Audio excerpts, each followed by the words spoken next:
name is LJ Stambuk. I'm the president and CEO of the World Affairs Council of Charlotte. It is my pleasure to celebrate with you Earth Day today.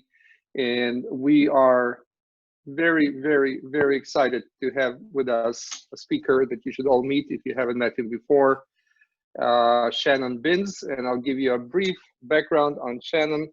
But this is, again, as I said, one of the World Affairs Council virtual programs, digital programs that we are doing every week and will continue doing throughout this time that we cannot meet in person.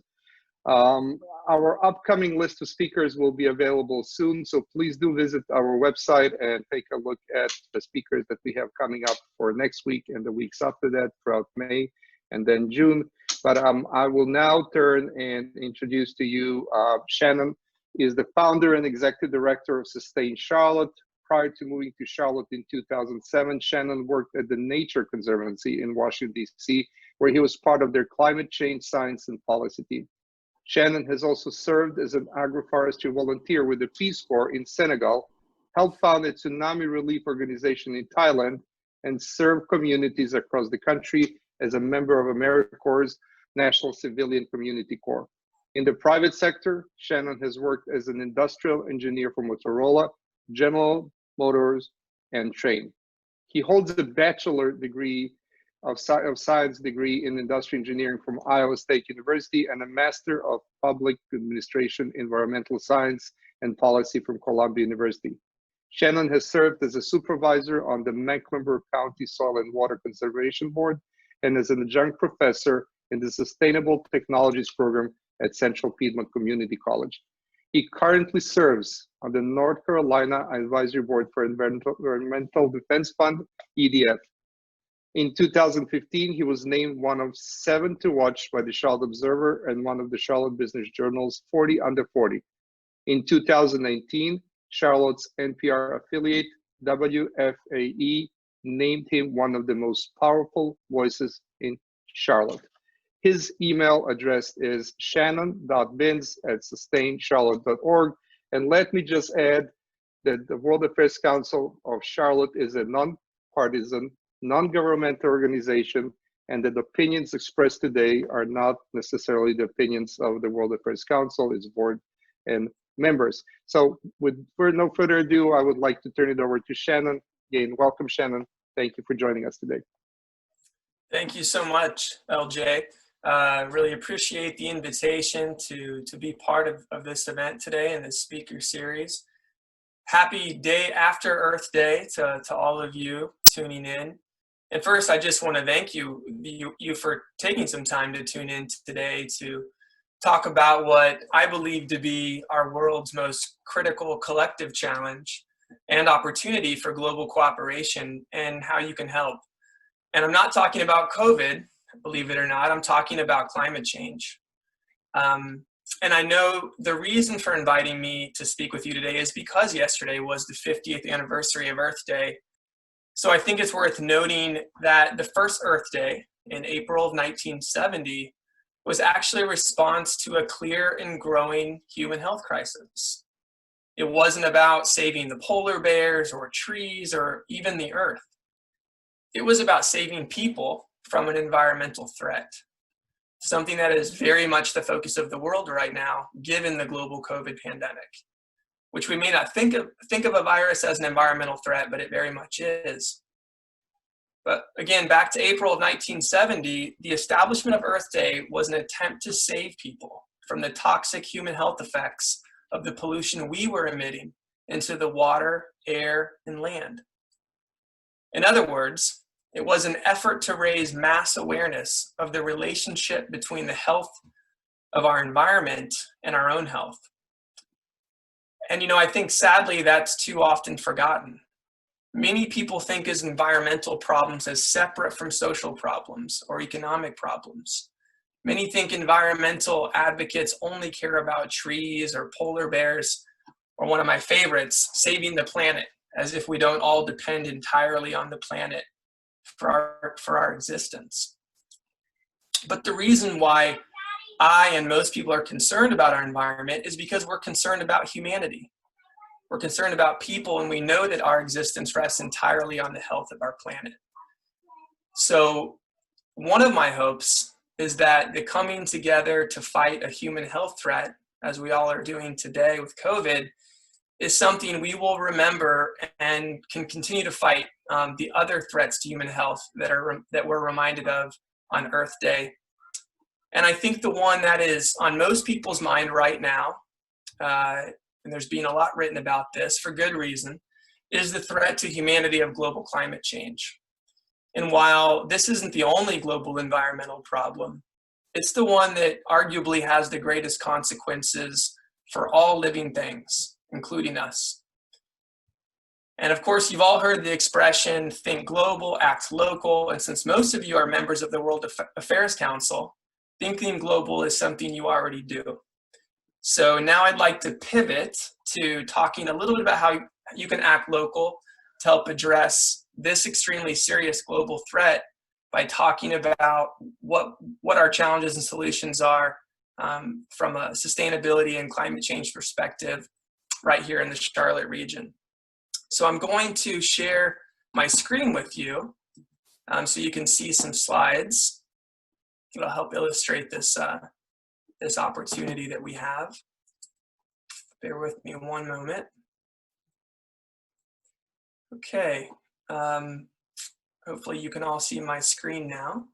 So Sustain Charlotte is, like the World Affairs Council, a nonpartisan 501c3 nonprofit. Our mission, which you can see on the screen here, is to inspire choices that lead to a healthy, equitable, and vibrant community for generations to come. And we have been around for 10 years now. We're actually celebrating our 10th anniversary this month as well. So let's see here, figure out how to advance my slides. So just very quickly, what is sustainability? This is a term we hear a lot, lots of definitions out there. And so I always like to start with a clear definition of what we mean by sustainability. And we use a very common definition that's used around the world, which is the ability to meet our needs today without compromising the ability to meet our needs in the future. So what is our sustainability challenge here in the Charlotte metro area? And I should say this is not just a challenge in Charlotte, it's a challenge really in many cities around the world, but there are some things that are unique to Charlotte, or at least to the United States. So what you see on your screen now is a chart showing the population growth of our county. Well, most of your counties, some of you may live outside Mecklenburg, but Mecklenburg County's population growth going back to basically the beginning of the establishment of Mecklenburg County, going back to 1790. I know this is small print, but hopefully you can see it. And what you see here is essentially flat population growth from 1790 until about 1920. So our first 130 or so years as a county, we had under 100,000, between 50 and 100,000 people. And then in 1920, you can see that things started to really grow. And you can see the type of growth that we have experienced really since that time is what's mathematicians refer to as exponential growth. And you can see that's really accelerated since around 1990. So this is a really important statistic or growth curve to keep in mind. And the reason for that is as more people have moved to the area, we see a lot of changes to how we're using land. And I want to use a few maps from the Center for Applied GI Science at UNC Charlotte that were created a number of years ago now that really, I think, illustrate how our region has changed from a land use perspective as a result of that surging growth in population that I just showed you in the last graph. So what you see on your screen now is a map of our region with Mecklenburg County in the middle, and then several counties surrounding Mecklenburg County on the North Carolina side of our border with South Carolina. And the star there in the middle is downtown Charlotte. The border along the east is the Yadkin River, and then sort of the blue splotch in the middle is Lake Norman. And of course, what runs through the boundary line that runs along the west side of Mecklenburg County in the heart of Lake Norman there is the Catawba River. So just to orient you a little bit. So what you see here is this is how we were using land, or what the landscape looked like in 1976, really before that surge in population that began in 1990. And what you can see from the legend here is that most of the land was either in forest or farmland. About 95% of this multi-county region that we live in was forest and farmland, and that kind of pinkish reddish color was developed, meaning it had been converted from forest and farmland to streets, buildings, offices, homes, and so forth. And that was only 3% of the land cover. And then 2% of the surface or the land was covered in water, in lakes and rivers. And then if you look down in the lower left, you see that our population within this geography in 1976 was just over 1 million people. 1.1 million people called this region home. And then an interesting calculation that we'll see change over time beneath that is what UNC Charlotte referred to as the human footprint, which is simply, you can think of this as the amount of land that was developed for each person. So you could take essentially the total acres of developed land, that 3% of the land, and divide it by the number of people or the population, and you can see the human footprint in 1976, using this definition, was 0.08 acres per person. So hopefully that all makes sense. And now I want to fast forward to what this same region looked like from a land use perspective 30 years later in 2006.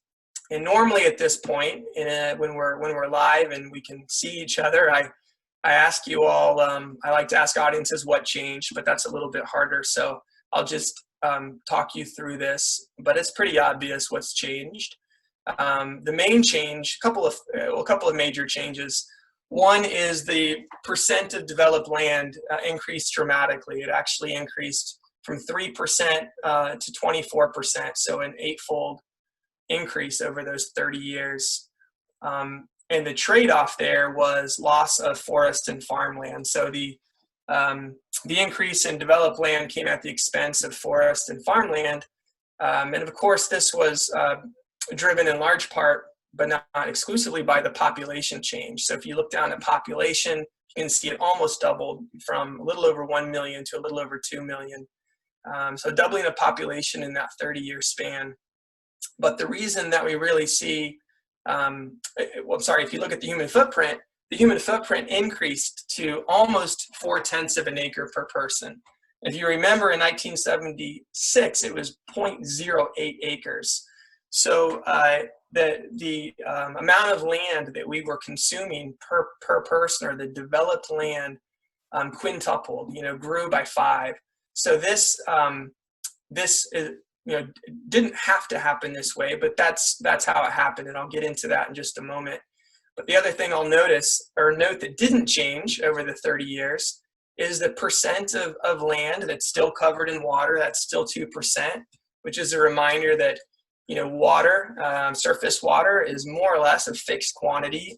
It doesn't grow over time unless we create a dam, which is what we did to create Lake Norman back in the 60s. But the other thing that doesn't change is the amount of land. So the amount of land is a fixed quantity. The amount of water, at least during this 30-year period, is a fixed quantity. But you can see we've got a whole lot more people using the available land and using the available water. And that's where sustainability can become a real challenge. Now, if we fast forward to the projection UNC Charlotte did for 2030, if we continue to grow in the way we grew over that 30-year period, you can see, more forest and farmland is converted to developed land. in this scenario, which is now just 10 years away, over 40%, 41% of the land is now developed. The population has increased by almost another million to 2.9 million. And the human footprint has continued to grow a bit, not near as dramatically, but the human footprint is now approaching half an acre per person. And that half an acre per person is really one of the biggest challenges from a sustainability standpoint. And let me talk about that. So the reason that you see that that statistic, human footprint, grows so dramatically is that the type of development, the way we've accommodated our population growth in the Charlotte area is through, this type of development, which has been the predominant form of development in the U.S. for the better part of the last 50 to 60 years. It's essentially single-family home subdivisions, sort of at being built further and further from the city center, building outwards in such a way that requires car ownership, and all trips be taken by a car. As you can see, this is not a photo taken in Charlotte, but I'm sure you recognize this pattern of growth of housing. And this is what we planners refer to as sprawl or urban sprawl. We're sort of sprawling across the landscape, moving further and further into our surrounding forests and farmlands to accommodate the growing population in this type of housing in this type of neighborhood. But of course, sprawl leads to this, and we've seen an dramatic increase in traffic congestion on our roads, because as I just mentioned, when your predominant form of housing and growth is single-family subdivisions where everyone needs a car to get where they need to go, that means a lot more cars on the road. And of course, roads can only be widened to so far. It's a geometry problem. It's only so much land and so wide roads can be before we start having to knock down buildings and other things that are already there. So we start to see an increase in congestion and spending more time in our cars, which no one likes. And of course, more traffic congestion means more air pollution and more contribution to climate change. In most urban areas, including Charlotte, the number one source of both air pollution and greenhouse gases, the gases that are causing climate change, is tailpipes. It's the emissions from our cars. Because if you think about that, million plus people living in this region, and the fact that over 80% of us drive by ourselves in our own car to get to and from work every day, you could just imagine the number of tailpipes that are spread out across our region, emitting gases into the air when they're moving, and even when they're not moving, even when we're idling. And then, of course, we also have a major problem due to that type of growth, the sprawl that I mentioned, with our creeks. We have heavily polluted creeks. We're blessed with creeks all over Mecklenburg County. Charlotte is sometimes referred to as a city of creeks. We have hundreds of miles of creeks, some of which are buried or are running, behind people's houses, so we can't see them. But unfortunately, we have a serious problem with pollution, in large part because whatever rain hits our streets and our parking lots and our rooftops goes directly into the stormwater system, which then drains directly into our creeks with no filtration. So whatever is on the street ends up in our creeks. And of course, a lot of that we can't see. It's oil and other chemicals that leak from our cars. And then larger, more visible pollution like plastic bags, which you've probably seen in our creeks. So we have a real challenge here with pollution in our waterways. Another big challenge we've had in Charlotte and Mecklenburg is a loss of trees. And as I already mentioned, when cities grow in that sprawling way, the growth is largely accommodated by clearing forests or replacing farmland with buildings. And so we saw a dramatic loss of tree canopy in Charlotte. From 1985 until 2008, Charlotte lost just under half of its trees. and Mecklenburg County lost about 1/3 of its trees. So that's all the bad news. What's the solution, and what is Sustain Charlotte working on? What do we educate around? What do we advocate for? And to put it simply, we advocate for what's called smart growth, which is more or less what you would think. It's how do we grow our region, which we're expected to continue to grow. We're adding about 100 people every day to our county alone. How do we accommodate this growth in a smarter way, in a more efficient way that doesn't cause these problems that I just mentioned to you? So what is smart growth? Here's a simple definition. Smart growth is an approach to development that encourages a mix of building types and uses, diverse housing and transportation options, development within existing neighborhoods, and community engagement.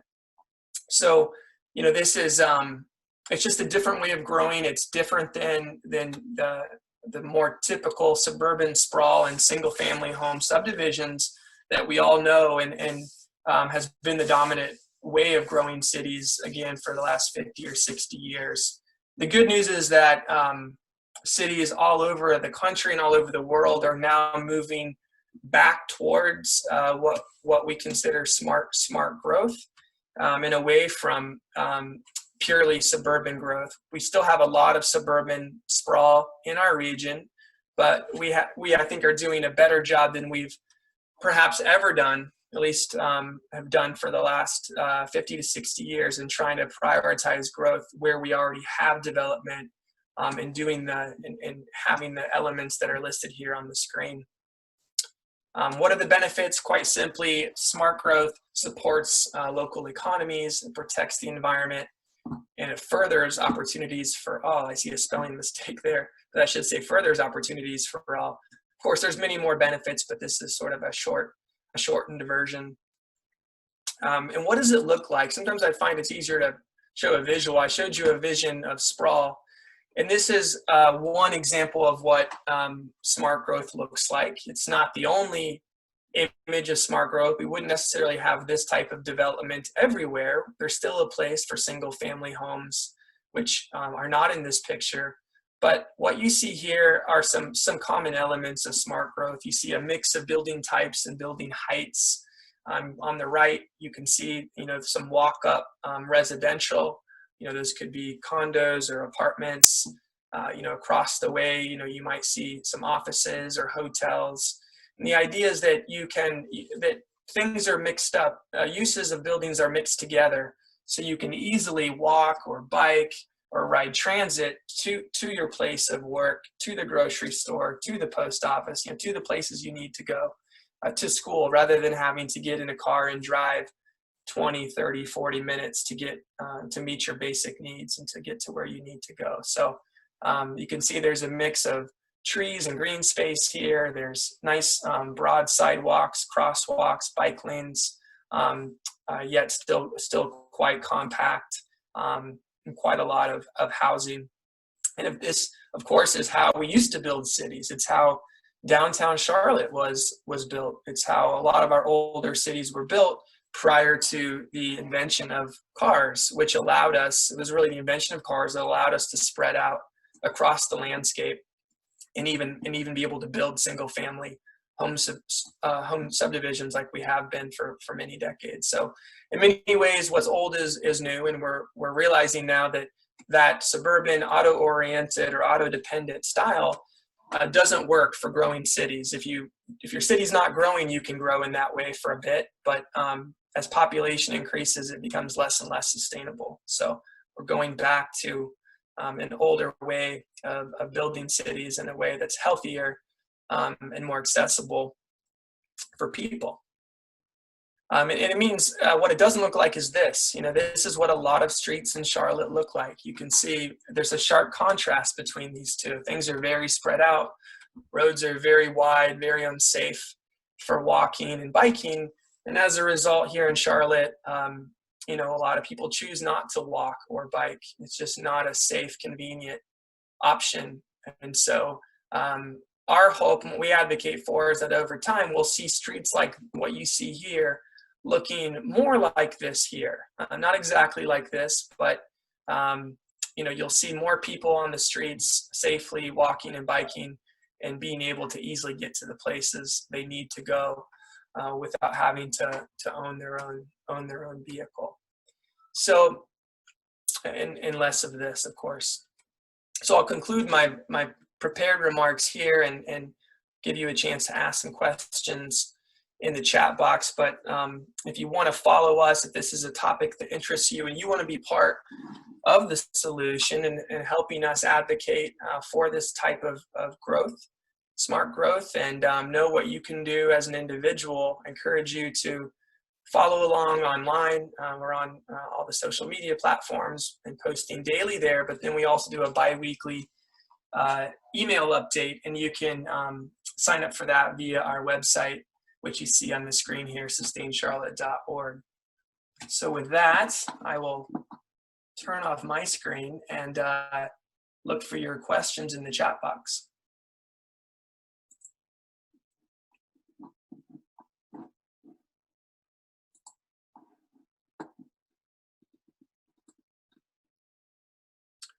Okay, I see a question here from Valerie. How do you plan to extend the blue rail? I think maybe what you mean there, Valerie, if you maybe mean the blue line, make sure I understand the question. The blue line, of course, was extended itself in early last year. I think it was March of 2019, the blue line opened, the blue line extension as it's called, was opened. Okay, Valerie, you're looking for light rail more generally. Yeah, so we do have a very, we have a transit plan here in Mecklenburg County called the 2030 Transit Plan. It was actually first created, I believe, in 1998. So we've had a transit plan for quite some time, and that's what led to the blue line and the gold line, which is the second phase of which is currently under construction.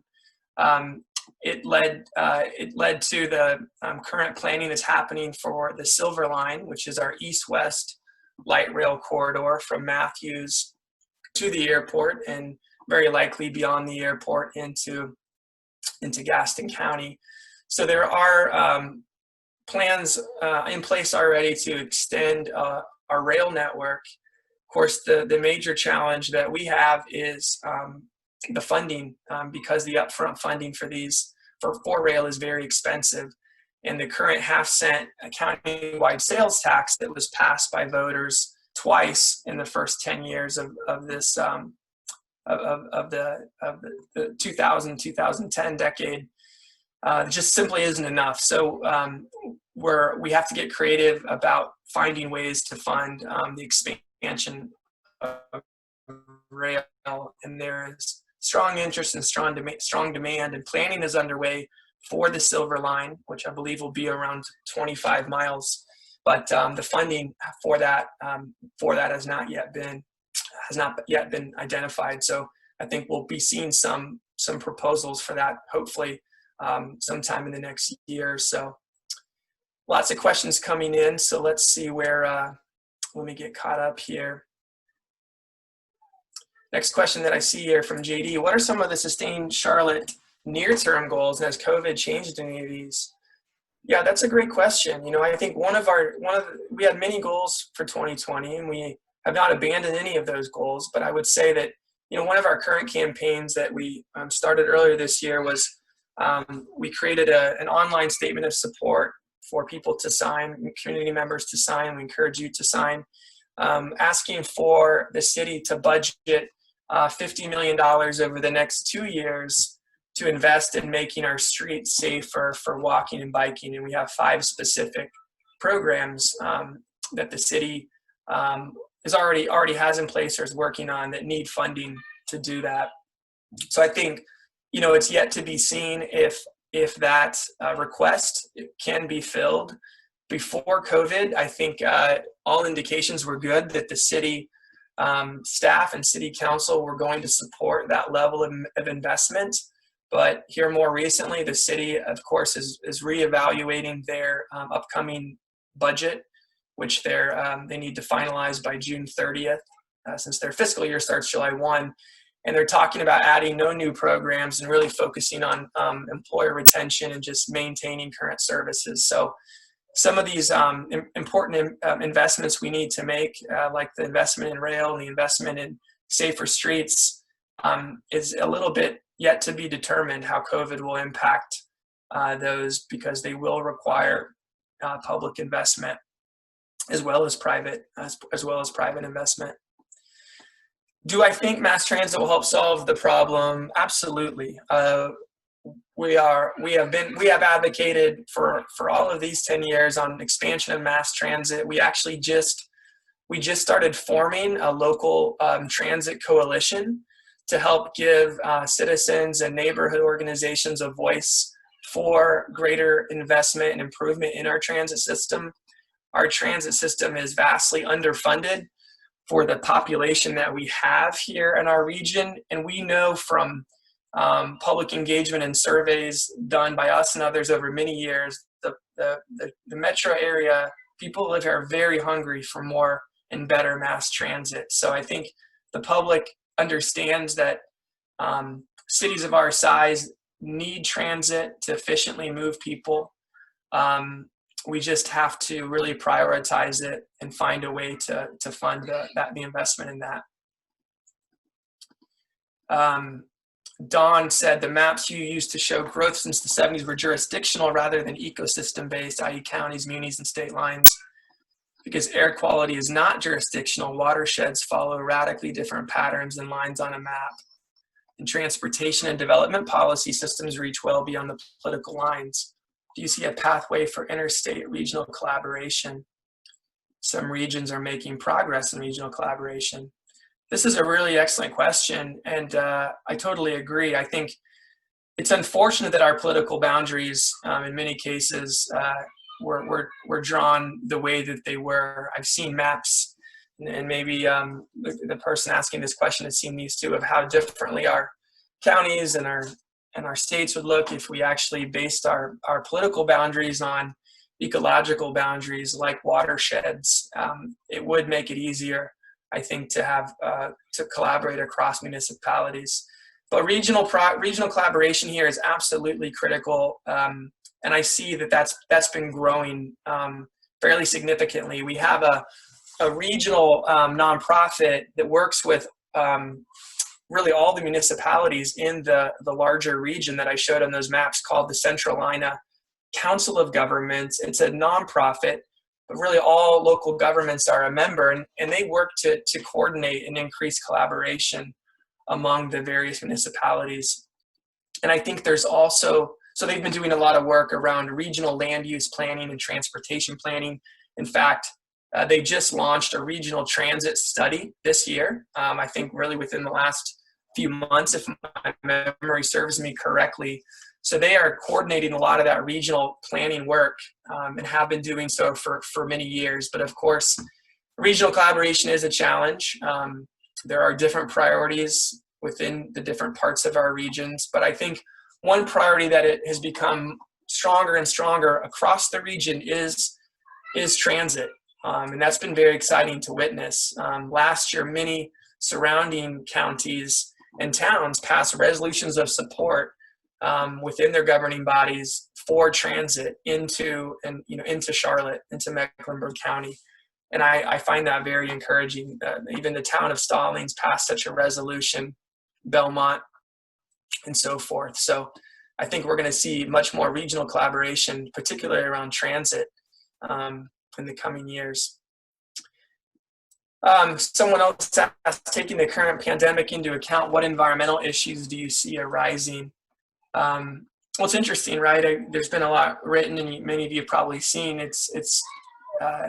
We've seen a lot of solutions, temporary solutions, or I should say, improvement in long-standing environmental issues, such as air quality and water quality, both here and in cities around the world.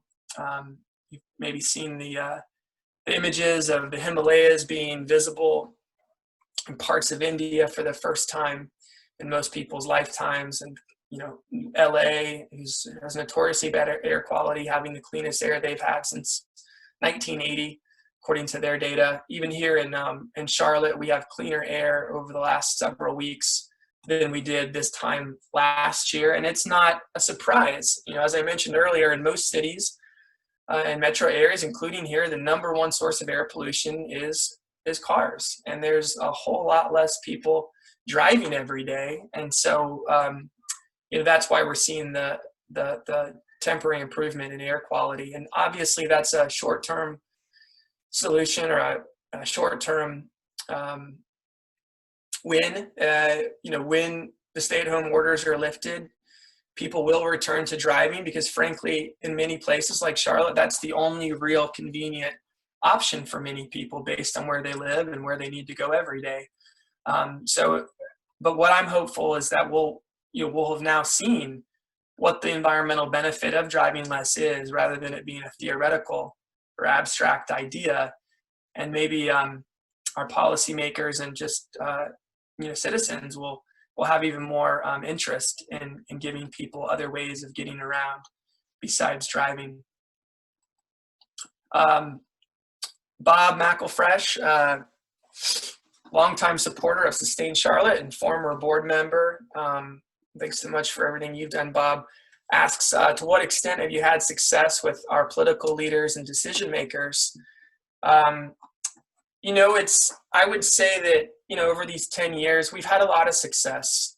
I think one of the great things about doing work at the local level is, as an ordinary citizen and as a small organization, you know, you have a lot of opportunity to communicate directly with your elected officials and city staff who have a lot of influence and power at the local level. It's much harder at the federal and state level to influence decision making, but at the local level, you know, if you call or email your city council member or a city staff member, you will almost, you know, certainly hear back from them, and more than likely they will be happy to meet with you as well. So we've been really able to capitalize on that and form relationships, working relationships and partnerships with city and county staff and elected leaders.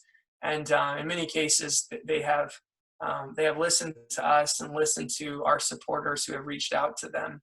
I think that's only getting better with the current city and county decision makers.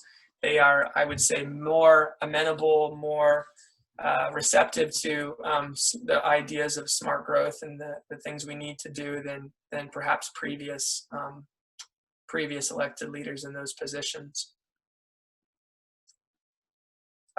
Rachel asked, can you provide a bit more about what you mean when you say growth within our existing communities?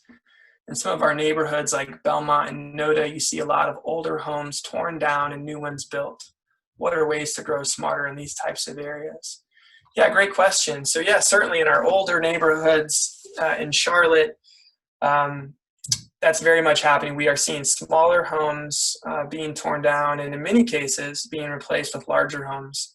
That is not an example of smart growth necessarily. Now, I will say it's more efficient and smarter that people are moving, you know, staying, you know, in those in-town neighborhoods as opposed to building a new home on the edge of the city, and displacing forests and farmlands and having to drive further to the places they need to go.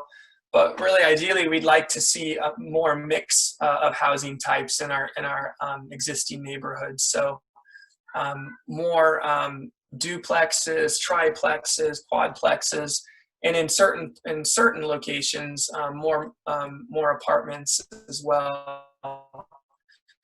Simply because the more housing units we have in an existing neighborhood, the less housing we need to build at the periphery of our city. And there is a lot of opportunity for that type of development, which is called urban infill. It just simply allows people of all income levels to live in a neighborhood. It prevents the neighborhood from being exclusive to those who can afford large single family homes. And most importantly, it allows more people to live within closer distance to where they need to go, whether it be work or the grocery store, and so forth. So let's see here. Will mass transit go to Rock Hill, Fort Mill?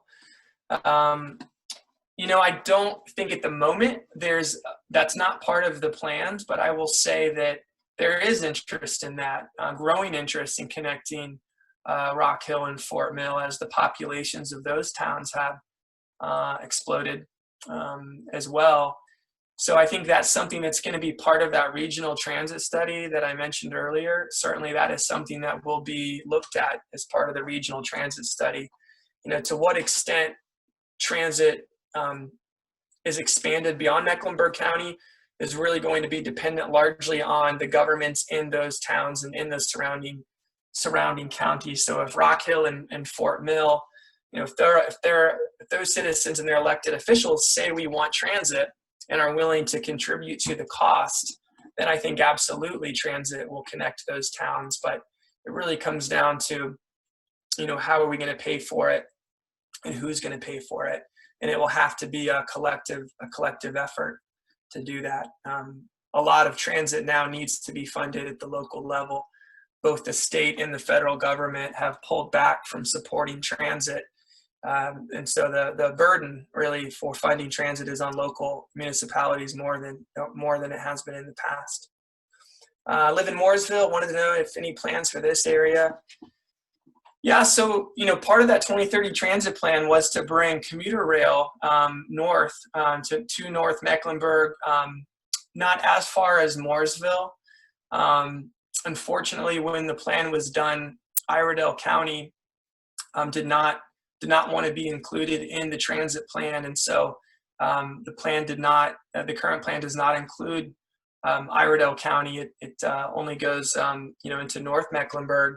But again, I think there's growing interest from the town of Mooresville and perhaps from the county of Iredell to bring transit there. But it will be really important for those of you who live in Iredell County and live in Mooresville to make it known to your elected officials you want transit, because ultimately that's a decision that they have to make and they have to be on board with. Noah asks, what countries would you say are good examples of having well-developed smart cities? Yeah, I actually just did a presentation on this question. I think it was last week. You know, there are, the Nordic countries are often seen as good examples of having well-developed smart cities. When you look at lists of sustainable cities, Copenhagen, you know, the capital of oh gosh, I'm blanking the country, Denmark, sorry, is often cited as number one. Oslo is typically number 2 or 3. These are cities that exhibit a lot of the things I've talked about today. They're very bikeable and walkable, have amazing transit. You really can get anywhere you need to go without a car. In fact, Amsterdam is also high on the list. In Amsterdam, I remember reading there's more bikes than people in Amsterdam, and in Copenhagen, only about 25% of the people own cars. And of course, you know, that's very different than the situation here. But as a result, those cities, people move around very efficiently and at very low cost, and have very little air and water pollution and climate impact compared to Sunbelt cities such as Charlotte. Let's see. Wow, I think I got through all the questions, unless I skipped one by accident. Hey there. So I'm going to hop on for just a moment. We've got a few questions in our Q&A box, so I'm going to read those to you and we'll answer those live as well. All right, so we've got a question from Joe Hoff. It says, how do we change attitudes towards the US of public transportation or biking? For example, those who are used to driving their cars everywhere find it difficult to give them up when given other options. How do we change their minds? Yeah, another great question. You all have really fantastic and thoughtful questions. So this is a really important one too. You know, we have a very strong culture, as Joseph's alluding to, of driving, not just in Charlotte, but in the United States. That's one of the differences between, you know, the United States and Europe, and why those cities have other options. But I would say that how do we change their minds? I think we change it by making biking and walking as safe and as convenient as driving. And right now, that's just not the case. People, I don't think anymore, particularly younger generations, but even some in our older generations, don't necessarily love to drive around the city, because driving in cities has become so difficult. It's not something most of us enjoy, but it's the only option that many of us have. So I think I strongly believe if we make walking and biking safe and convenient, like we've done for driving, people will do that. People enjoy those options when they're safe and convenient, but right now that's just not the case. All right, we've got another question. What are some global trends in the sustainability arena that you have seen that would be implementable or replicable here in Charlotte? Yeah, so let's see. Outside of some of the land use and transportation trends that I've been speaking about, clearly there is a lot of global trends around moving to renewable electricity generation, moving away from burning fossil fuels to generate energy. Of course, we've seen a lot of movement in the US on this front as well, especially in North Carolina. North Carolina is actually the second best state in terms of solar generating electricity from the sun, after California, thanks to a state law that was put in place, I think over a decade ago now. But some countries are clearly further ahead than we are. But really, I think around the world, and at least in industrialized countries, there's a growing interest in reducing impact on the climate. That's a top issue for many countries. And of course, transportation and electricity generation are sort of the two most important things we need to change, as both rely largely on fossil fuels today and are the major drivers of climate change. So I'd say changing how we generate electricity is also a global trend that that Charlotte is now focused on as well. In 2019, the city of Charlotte passed, and Mecklenburg County, the city of Charlotte passed essentially a clean energy resolution, a low carbon resolution to convert or to source all energy used for city buildings and city vehicles from carbon-free sources by the year 2030. And Mecklenburg County has been working very hard on this issue of late as well. In fact, we just posted an article to our website about the things that Mecklenburg County is doing to reduce its impact on the climate.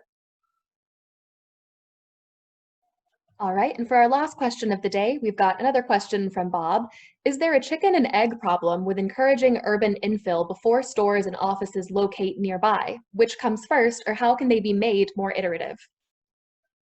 Yeah, great question, Bob. In the planning world, they usually say, make sure I can get this right.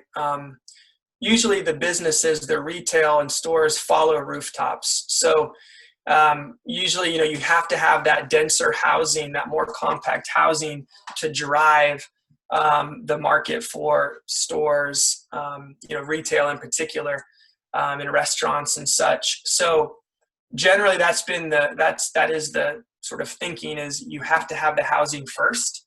But of course, what we see happening a lot, in Charlotte and across Mecklenburg County, is we see what's called mixed use development, where apartment building will get built, often 4 or 5 stories of apartments, and then the ground floor, in many cases, depending on where it's located, will be devoted to retail, where offices and restaurants and other types of businesses would be located, which is really the ideal. We should, when we build multi-story housing like that, we should reserve the ground floor for business, for retail. So, in that sense, we're co-locating them but historically, retail follows housing. So you wouldn't put typically a restaurant or a store in the middle of nowhere. There has to be housing because there has to be customers to support them.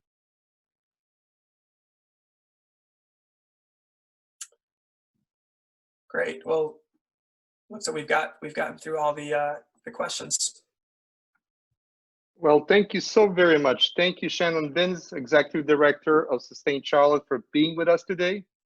We learned a lot and really appreciate you sharing all this with us.